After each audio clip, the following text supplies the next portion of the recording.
Hi everyone, this is Joanne Fink for Sakura, and today I'm going to share an exciting new technique I've been working on, Zenspirations Dangle Designs.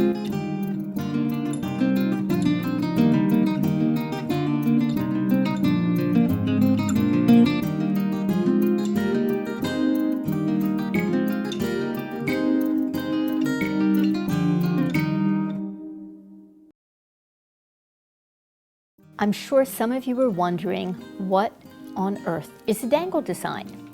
So let me show you. In my first book, Zenspirations Letters and Patterning, I put a dangle design on the back cover. And this is a pretty classic dangle design. It's got columns, it's got rods, and it has all these terms that I go over in my new book, Zenspirations Dangle Designs. When I first started dangling, I basically did dangles. I dangled things down from rods, and this is a pretty classic example, one that I've added color to. I also discovered that it's very nice to be able to enhance small illustrations with dangles. So this design is an example of how I incorporated dangles into one of my favorite shapes, hearts. A couple other techniques that I often do when I'm dangling. This is an example of using dangles that dangle down, but also I've used the dangles in the reverse order so they can dangle up. Sometimes I get really carried away and I just did this dangle and it is an explosion, really tight together, and I think the more detailed your dangle designs, the more complex and interesting they look. This is one of my favorite Zenspirations Dangle Designs cards, and I'm sharing it with you because this is the inspiration for me for what I want to draw on my walls. I love the fact that I have an archway effect, and I'll be drawing actually on an archway. And when I'm done drawing, I'm actually planning to bling up my wall with some gems. I'm going to start the dangle design, and what's really nice about Zenspirations Dangle Designs is you don't need a lot of supplies to use them. I love Sakura's Micron pens, never leave home without them. Usually for my dangles I use an 01. Today I'm using an 05, so it's a little bit of a bolder line, so you guys can see it better. And it's really important to work on good paper. So I'm using Strathmore's 400 series drawing paper, which is my paper of choice. Usually you'll find a pad in my pocketbook. In this dangle design, I have used straight rods. These are the rods. These are pins. The pins are little dots or diamonds that attach the strings to the rods, and the dangles are the things at the bottom. And this piece is kind of similar to what I want to do on my arch, although I will also have dangles on the right-hand side. But I want to create a space for my lettering. And since I'm going to be lettering in Hebrew and in English, I need to start by having a space for the Hebrew, which is the dominant part of the design. And since I like it to be curved, I'm just going to draw a nice curved arch. And then I'm going to do an echo arch so that I have room for the lettering. And now let me show you some more about what makes a dangle design a dangle design.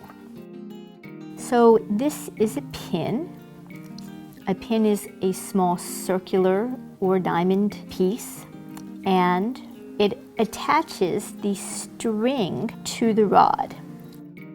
What I'm drawing now is a string, and the string is what you use to have your dangles. Anything that decorates a string that's not actually at the bottom of the design, I call an embellishment. And if it's at the bottom of the design, that is the dangle. Anything that ends a rod, I call a finial. And you can have all different kinds of finials. Anything that goes on top of the rods, I call a topper. Let me continue doing some dangles, because after all, that's the fun part. And I like circles, but you don't have to use circles. You can use diamonds, you can use triangles, you can use stars, use whatever works for you. And I like to go back and add weight to the strokes. Not to the straight strings, but to these, what I call woven strings. I think they look better and are more interesting when they have a little bit of weight. And so now it's time to look at where I'm going to put the lettering. So I have already written out the words that I'm planning to put both on this design and on my wall.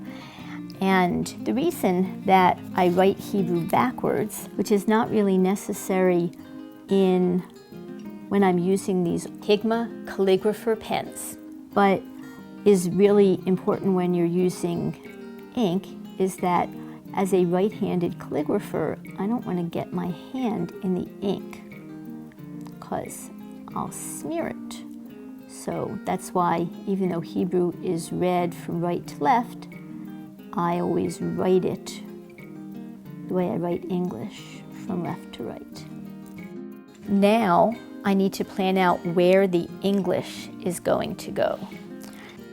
So for the English, I want to make it a counterpoint to the Hebrew. So I think I will write, "May you be blessed" over here, and then I'll put "when you go forth" tinier underneath the nice curve of the Hebrew. I think as a sketch, I'm pretty pleased with this, and let's go see what happens when I actually try to do it on my walls.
And I wanted to welcome you to my new home to see me put the finishing touch on my Zenspirations Dangles Design wall.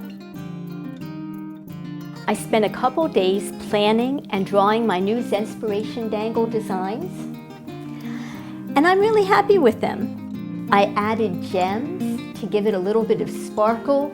I used Sakura's wonderful pen touch for the metallic touches and the perm cakes to give a little bit of color.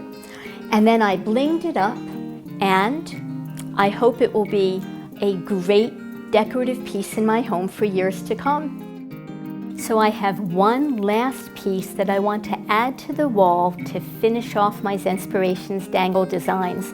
I really wanted to make the wall three-dimensional in some way, and I have this beautiful hamsa that I'm going to hang right here so that the beads work nicely with where I have placed all of the Zenspirations dangle beads.